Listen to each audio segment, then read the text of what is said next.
Hey guys, got a little intro here on this one. Did a rear brake job on this 84 Big Red. You saw me pull it home the other day. We got it running. That's all great.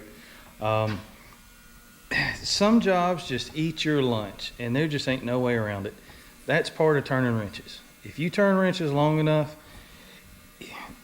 it's going to get you. That's just all there is to it. It's going to get you. You see these other videos, these TV shows, they take some bolts out and the parts fall off like they're supposed to, and they put the new part on and everybody's happy, everybody wins. Well, that ain't real life. Real life is stuff happens.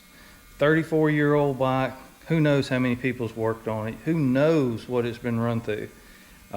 Rear brakes on this one, kick my tail. I have got probably 4 hours in putting brakes on a three-wheeler. It's a 10-minute job. But this is kind of didn't want to put the video out there, but I said, that's real life. That's what people want to see. That's what people need to know. You take a bike to your mechanic and they call you up and they say, hey, look, man, I got 3 hours into these brakes. The bill's pretty high. Well, sometimes that happens, and it's not the mechanic's fault. Parts rust, nuts and bolts break, threads strip out. That's just all part of it. You gotta take it with a grain of salt. You go out there, you do your best, you try to think it through before you act, and most of the time it'll go your way. But every now and then, one to jump up and bite you. So today, or this week actually, this 84 has eat my lunch. It's got a 1 year only rear axle. We talked about that.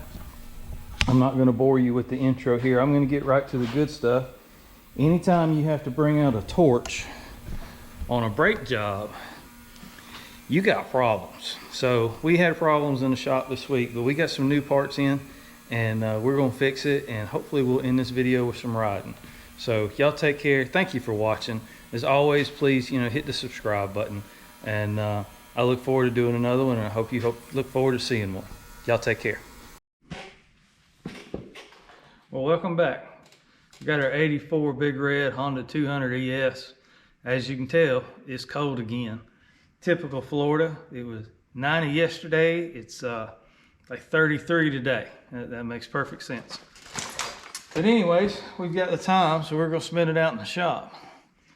I'm gonna pull this back end apart, take these fenders off, these tires off so you can see better. Drug this one in the shop the other day, and the rear end's completely locked up. That's the way we bought it. Don't know what's wrong with it.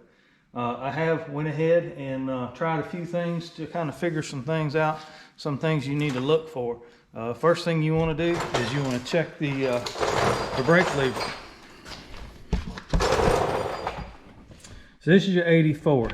We talked about this in the other video. It is the only one with this aluminum housing like this. When you've got a rear end that you don't know if it's either the ring and pinion or it's a sprocket and a bearing that's locked up on the axle, it's hard to say. First thing I try to do is I get the bike up in the air, and this one was completely locked up. As you see, it's extremely hard to move.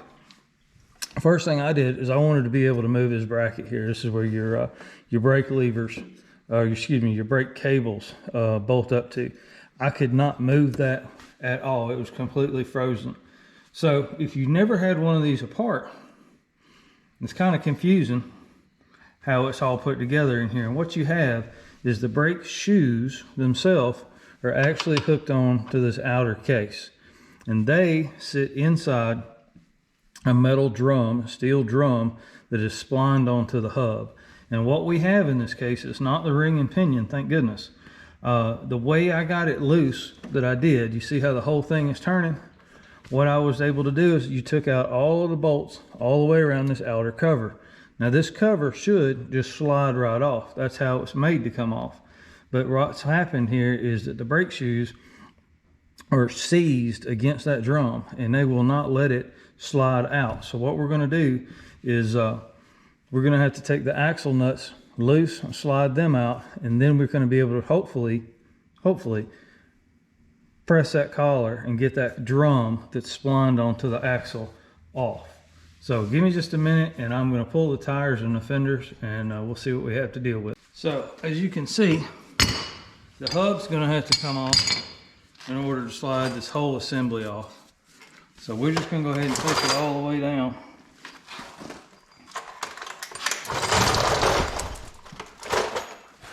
So here you've got a cotter key or cotter clip. That may even be regional.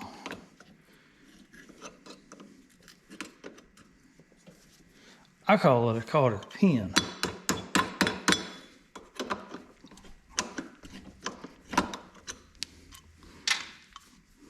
That might not be right. It's right at my house. It might not be right at your house. Yeah, that bolt wasn't even loose. If that cotter pin hadn't have been in there, somebody would have lost a wheel a long time ago. That's also what causes your splines to wear out. You jack one of these things up and you see how much play is in there?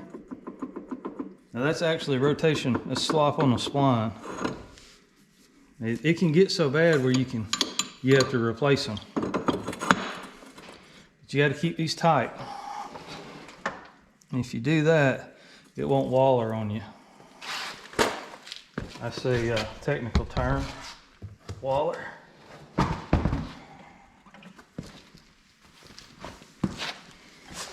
Alright, now we've got our hub out of the way.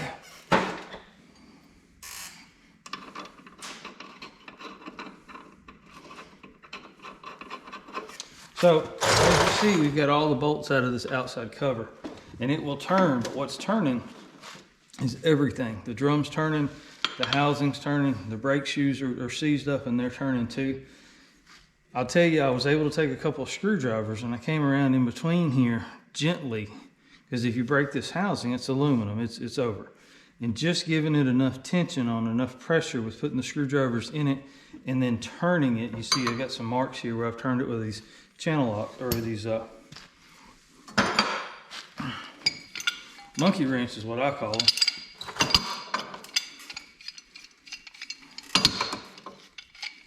The pipe wrench is what most people would call them. So you can hold that if necessary. That's how I broke it free.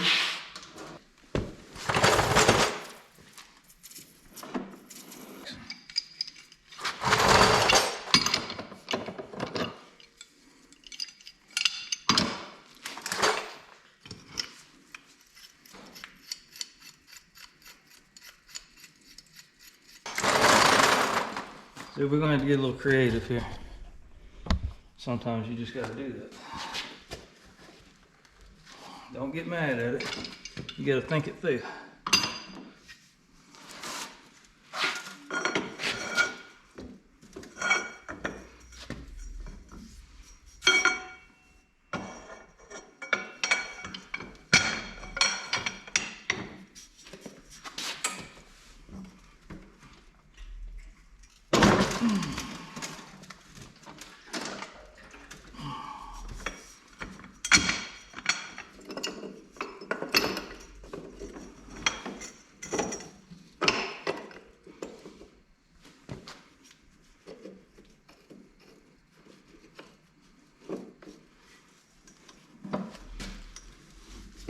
There you go. Alright, I thought we had it, wasn't sure.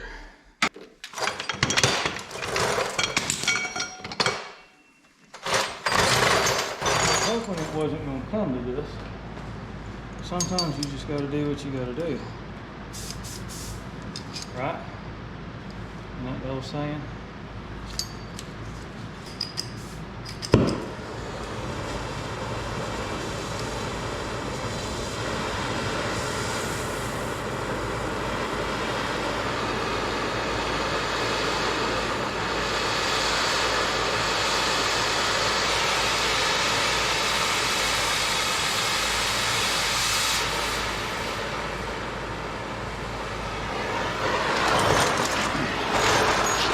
What I'm going to attempt here, I'm going to heat up this outer ring, collar on this drum. I can get some heat put into it. That aluminum housing, you see I still got those screwdrivers in there, keeping some tension on it. I'm not trying to cut anything. I'm just trying to put some heat into it.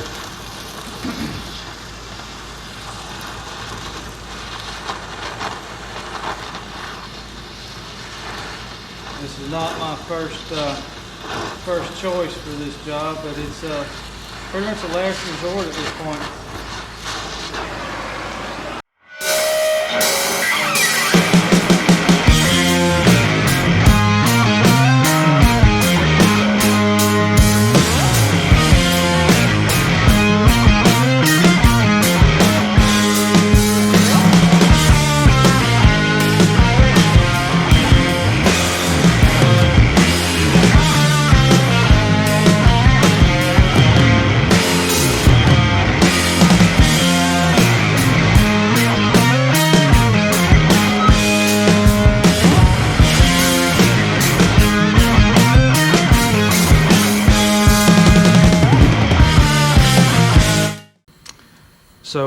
So this one got the better of me. I've done several brakes on the rear. It's generally not that hard of a job. This one won though. So after about 2 hours of prying and beating and trying to think it through, I couldn't figure it out. So I had to sleep on it, and I just walked away from it. I came back to it tonight, and so after destroying the bearing and the seal and the C-clip or the circlip, this $20 brake job is going to cost us about 80 bucks now. So, but sometimes that's just the way it is. I had two options. I could either pull the whole rear differential assembly out of this thing, take the axle out the passenger side, just make a big mess, and still maybe not be able to get it free. So I slept on it. I came back out and I had to think about what was holding these brake shoes in there. And on one side of your shoe is a pin, and on the other side of the shoe is a cam. And that pin has a large face on it.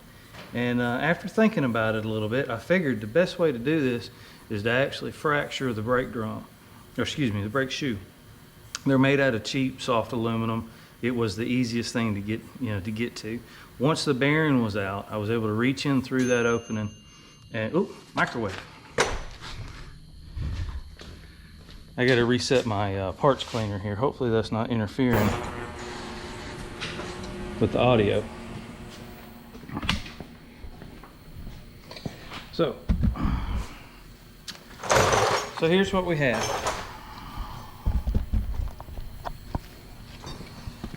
What I was able to do was come in through the area where the bearing rides. This is the race that bearing was seized up on this collar, or carrier possibly. I don't know what they call it, probably a collar.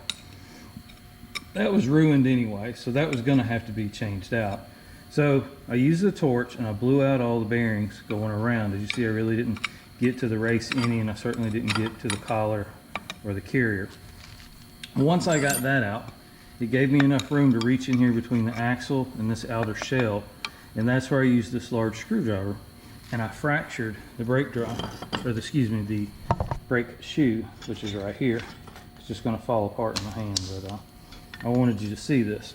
It worked too hard not to show it off. So what we did here is I broke it right here where my finger's at. That should have had a full corner on it, and it set inside this post. And that's what was holding these shoes inside. Not only were they seized in here, rusted solid, there's the rest of the shoe that's come off. And as you see, these are those water grooved ones you can get online. That means they're not that old.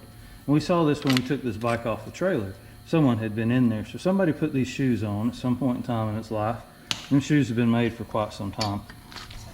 And they rusted up. They might not have cleaned this in here. Even if they did, it locked up on them from sitting. And then I buy it, and the whole rear end's locked up. And as you see, the rear end is certainly not locked up. It spins fine. So what we're going to do now is we're going to get our brakes in. I've got them ordered. I'm going to have to, like I said, replace the bearing that rides in here, which comes out from the front end. Excuse me, comes out from this inside end. This is a circlip here. And then there's a large seal which came in the mail today, and so we'll put it in here. So that happens. Sometimes you go after a simple job. Should have been 10 minutes, pop some new brakes on here. Ended up being 4 hours, but I wanted you to see that and just kind of let you know that happens to the best of it. All right, so real quick, This is a little hot, not too bad. So the new little parts washer is working out pretty good. This is that rear cover off the 84. Like I said, it took so long to get it off because I wanted to be sure not to break it. They are pretty easy to break, crack. We didn't break this one, and so that's the best part about this story. So here's what we got. So this is our outer carrier here. This is what actually holds the brakes. So I'm going to dry this off with some air, compressed air with the compressor here, and we'll start the reassembly. We got our new brake shoes in today. All right, so the first thing you need to do is we got to get this outer part of this race off this aluminum housing. You got to pick the right wrench. You got your Ranger, you got your 150, you got your 250, then you got this little plastic one. I guess it's like a little Escort or something. What's that new turbo 4-banger they got out? 3 cylinders or something or other? Yeah, it's a mess. Anyways, so get the right hammer for the job. This is aluminum, it's pretty delicate. I'm gonna make a bunch of jokes and I'll probably end up breaking this thing and get carried away. Let's hope that doesn't happen. When you drive these seals through, make sure you're driving them in the right direction and make sure they have it somewhere to drive to. When you're pressing something that's flat like this, shim it on both sides and support it, and so you have an opening for the seal or the bearing or whatever you're trying to push through, a place for it to go. If you were to put it on a flat surface and start beating on it, it doesn't have anywhere to go, you're gonna break something. I make jokes. I owned a Ford one time. We won't do that again.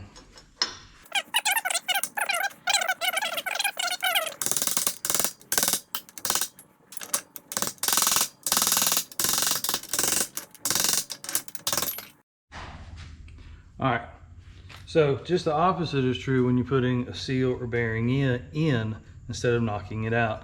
This particular carrier has a ridge here that stops the bearing, so you know how deep you can seat the bearing. Seals are the same way. There's a ridge, you know, generally on the seal that stops it from going in, so you can't go in any further. It's not true on all of them, but most of them are that way.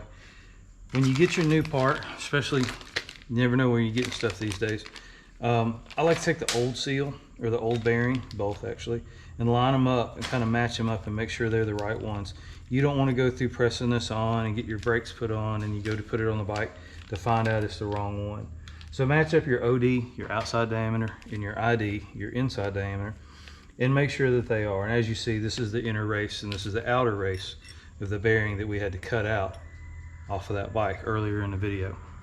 I kept those around for that reason and another reason. We're going to use this outer race. When you go to hammer on a bearing, it's best to have either, they make actual driver or a bearing press, and it has to match the outside area of a bearing. I use the old race and I'll put it on top of this bearing, and then that's what I'll hammer against. That way if I put any nicks in it, I'm not putting any nicks in the new bearing. And so that said, when you're pushing or pressing a bearing or hammering a bearing, you want to hammer it on the outside. You don't want to hammer on the inside. Don't use the inside, because then you're putting all the force or the load on the balls of the bearing, it says, or the needles if it's that type of bearing.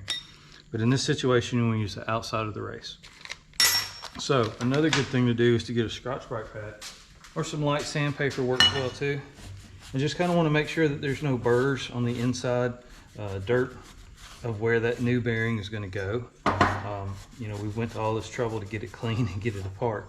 We might as well go a little bit further and make sure we do it right.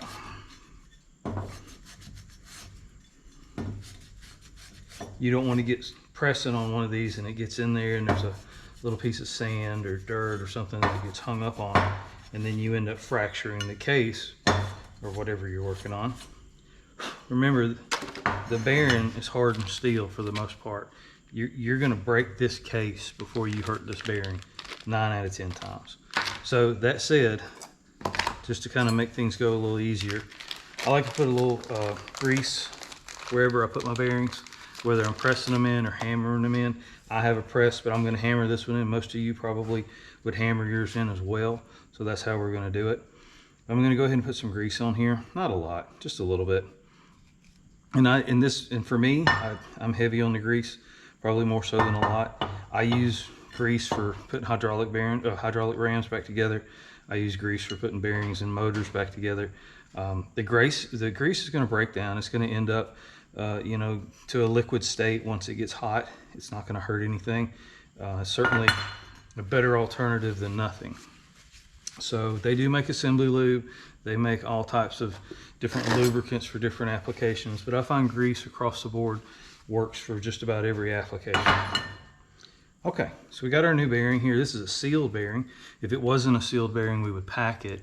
We'll do that in another episode on another vehicle. Now you can use a dead blow hammer, is what this is here, a plastic hammer. They make a rubber ended hammer. I have one of those too. I haven't seen a new one in a long time. This thing is probably as old as I am. And you know, if you wanted to hit directly against the bearing, you certainly could do that. You just want the bearing to be pressed in or hammered in evenly. Don't just beat on one side and then try to do the other side. You know, work your way around in a circle is kind of how I do it. And then that way I know that the bearing is going down evenly. You can switch right and left, back and forth, back and forth. Now once that bearing gets down in this recess where I can't hit it anymore with this hammer, that's when I'm going to use this race. Right now the hammer is big enough that I'm actually making contact over a large area of the bearing. There's really no chance of me hurting the bearing at this point unless I miss.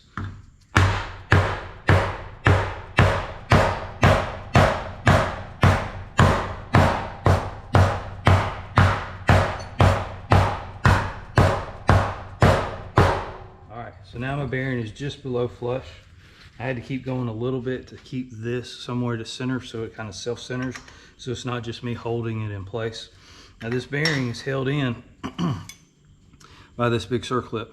It's a large one. So we know we have to get it down that far, and if you look in here, we still have about another 1/4 of an inch to go.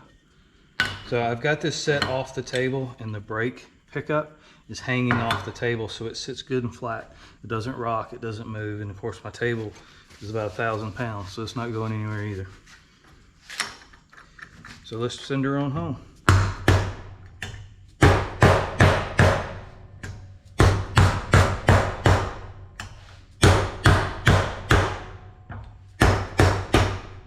Now you'll listen, if you listen really close, sound will tell you quite a lot. When you hear this table start to kind of sound a little more, less rattle, I guess you could say. When the sound changes, you'll know you're bottomed out as well. I think we're there.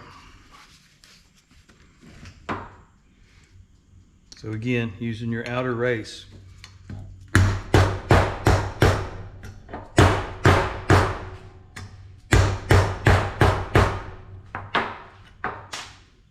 All right, now on this particular application with the circlip, we can actually see the little groove that circlip goes into. See that? It's right in here. Okay. Now being able to see that groove and also being able to see the other side, I know that the bearing is seated where it's supposed to go. But you're not always that fortunate. A lot of times you're pushing a bearing into a blind case where you can't see it. It's pretty rough. You can force this in by hand like that. Just be sure it's seated in all the way. So what I did is I dropped that C-clip into the groove and then just manually just pushed it around. You can use those pliers, squeeze the circlip, and then release it once you get into position. All right, so our bearing's installed. We are on the home stretch here. Let me grab the seal and we'll put it in as well. Let's see, I know somebody's gonna ask. I know somebody out there is gonna need a part number for that bearing. So let's see what I can find here for you. I order so much of this stuff and keep it on hand for the most part. All right, so go to your favorite internet auction site, type in that number right there. All right, that's going to give you about 4 to choose from. I'll leave it up to you who you buy from. I'm not going to recommend nobody. This is the seal, same goes for it. This company I do a lot of business with. You can see it on here. This is their part number here. All right. And, you know, I tore this bike down Monday night, made a video of it. Here it is Friday. I've got everything I need to put back together. So now your seal goes onto the outside. And so this was the first hurdle we had when we were taking this apart. Now you can put this on, you'd want to put it on now. Just be real careful when you go to put it in on the bike that you don't, you know, tear up the seal too much. Just like with bearings, I put a little grease on where the seal goes. I want it to slide in as easy as possible. There's no point in it tearing or ripping. There's really nothing here to tear on, but that's not the point. All right, again, I'm going to set this cover where it's flat against the table. I don't want it uneven. If I can help it, if I have to shim it up with pieces of wood or whatever, then that's what you do. Same with the bearing. You don't want to drive it in just on one side. If you're going to use a hammer on something like this, you want to walk it all the way around. Now, it's not as hard to put in as a bearing. Now you can tell that this one's gold in color, so it's not OE, but you know, it was half the cost of OE, so you kind of figure that for what it's worth. So now we've got our bearing put in, we got our circlip put in, and we got our seal put in, so we're looking really good. Here's the parts right out of the cleaner. They turned out really, really well. Very pleased with that so far. Again, with the grease. I told you I'm heavy with the grease. So I always put a little grease on the shaft here, and then it's a rubber seal on both sides.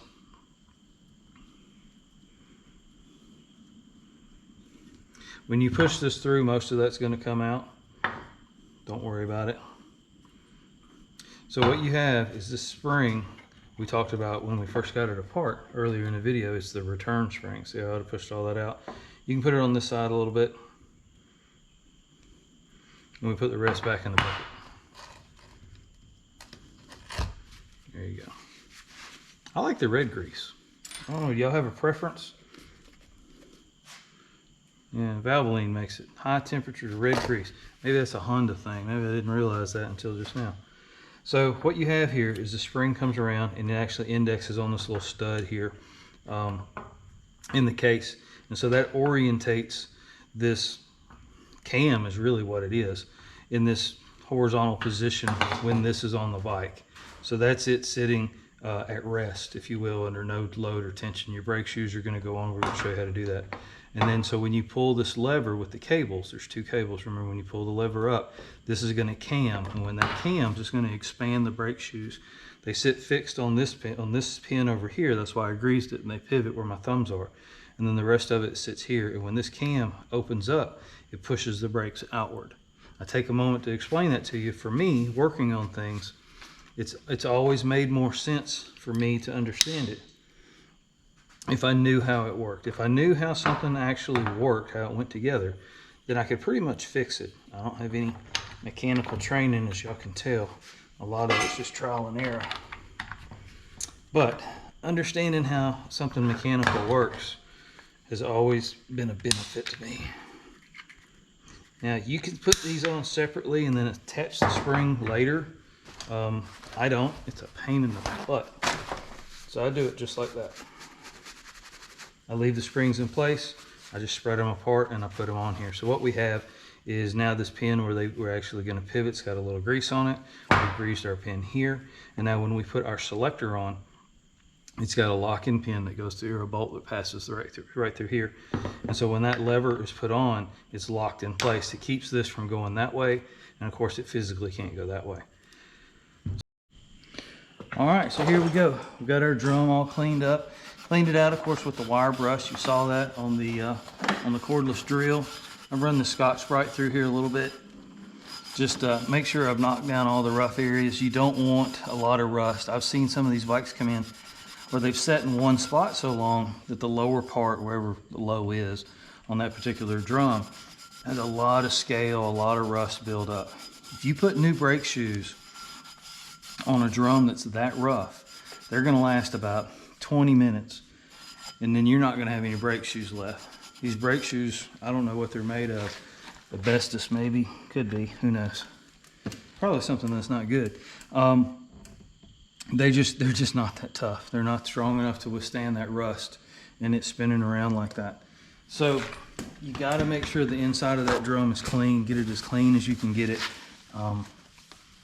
Otherwise, you're just not going to get a return on your investment of the new brake shoes.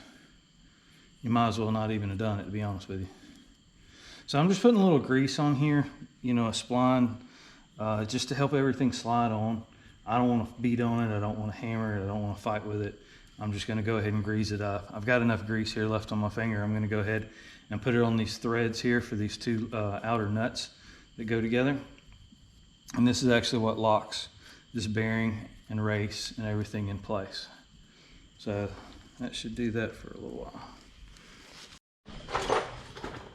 Okay, so I went ahead and taken that spline and I've installed it here and I made it flush with the outside of the bearing. Outside of the seal on this side.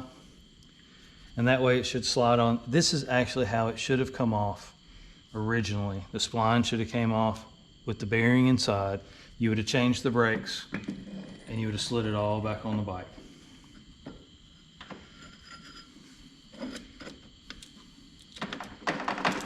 Now if you forget where your where this is supposed to be, you can remember it's top. This is where your cables come in. But there's also an indentation here, or a little mark here on the back of the case. You can see that. You want those to line up, of course. And then when you put the bolts in, it's going to suck all this together, along with your two nuts here on the axle. Okay.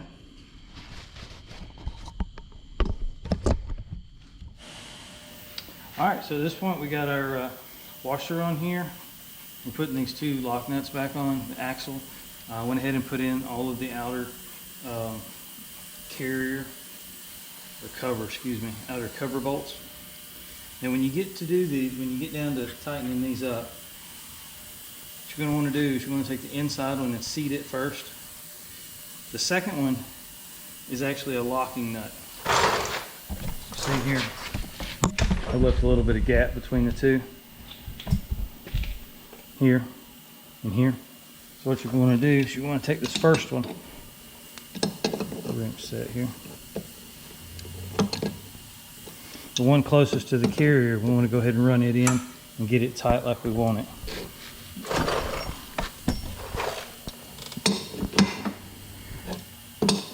Now keep in mind, this is what actually sets the tension on the axle in the carrier. If you look on the left side, there are no axle nuts.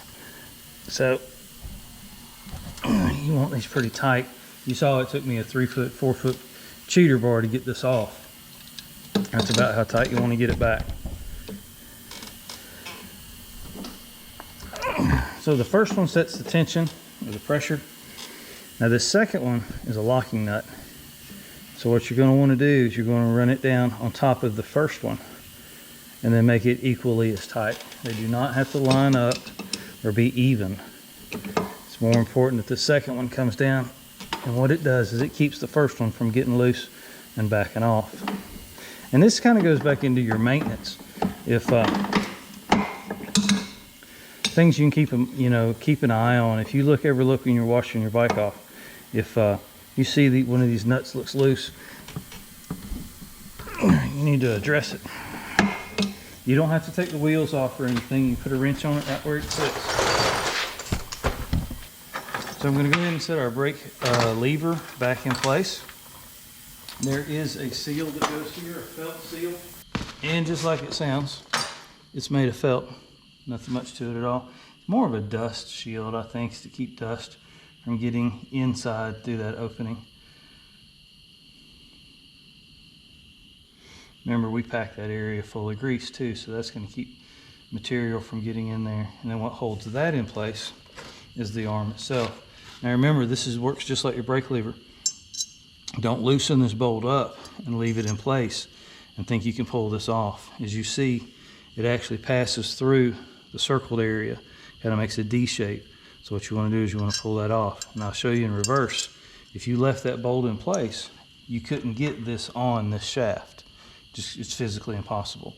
But with the bolt out of the way, you can slide right on, like so. And you can feel the splines line up.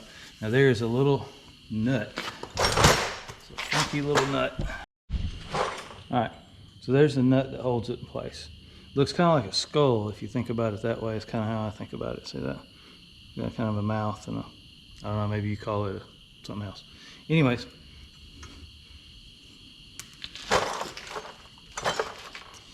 what it does is it actually seats inside, and that little stud that sticks off, if you can see that,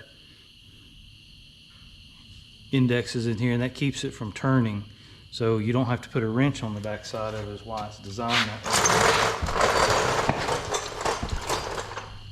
Now keep in mind, when you put this lever on, it needs to line up with where your brake cables are going to come through. They're going to come straight through. And so you want to make sure some of these dog leg in or dog leg out, and depending on how you put it on, is just how it's going to line up. So you can just kind of eyeball it. It's going to sit all the way into here. So you know that's wrong. So you need to put it over here. Now there is an adjustment. This is an area where you can adjust the preload on this by where you index this lever based on how long your cables are. If they've stretched, you can accommodate some of that stretch. If your cables are too long where you don't have a full pull and you can't adjust them on the handle grip, the handlebar, you can come back here and preload this a little bit as well.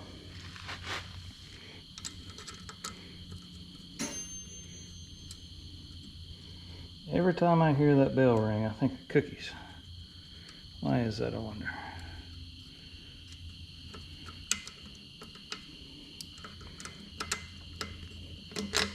I'm glad that's not my ringtone.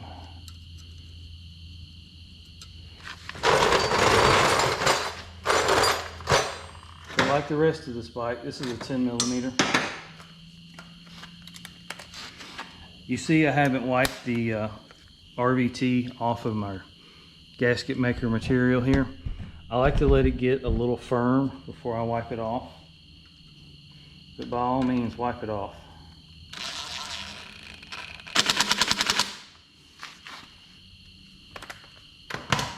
And that's the reason I use gray.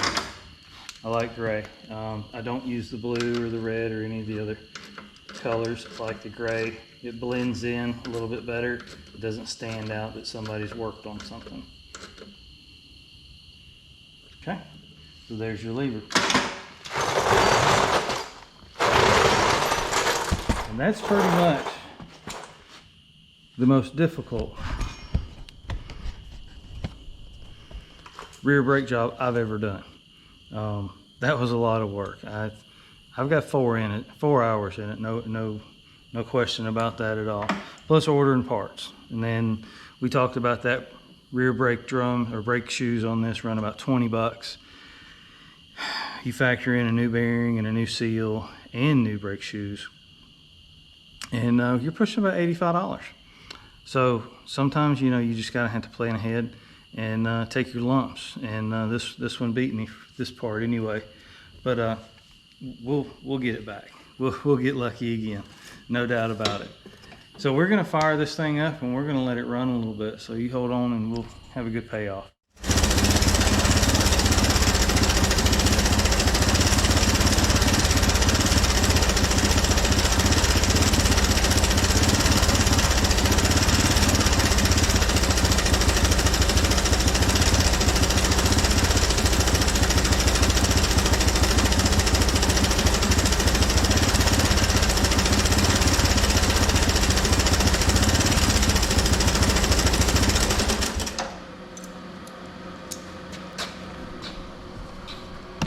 Well, there we go.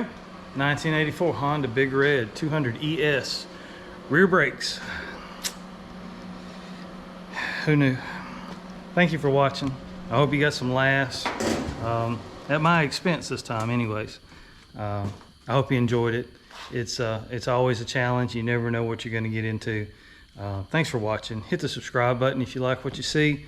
We'll get some more bikes in here. We'll do some more work. Maybe you'll find something to help you out. Y'all take care. Again, parts, you know, used, And most of these episodes are listed in the description. If you see something you need, you can go there and follow the link over, and hopefully you can find what you're looking for. If you would hit the subscribe button, I'd appreciate it. It helps the channel out. We're growing a little bit every day, and I'm grateful for it. Thank you for your time. I hope it's been beneficial to you, and y'all take care. Bye.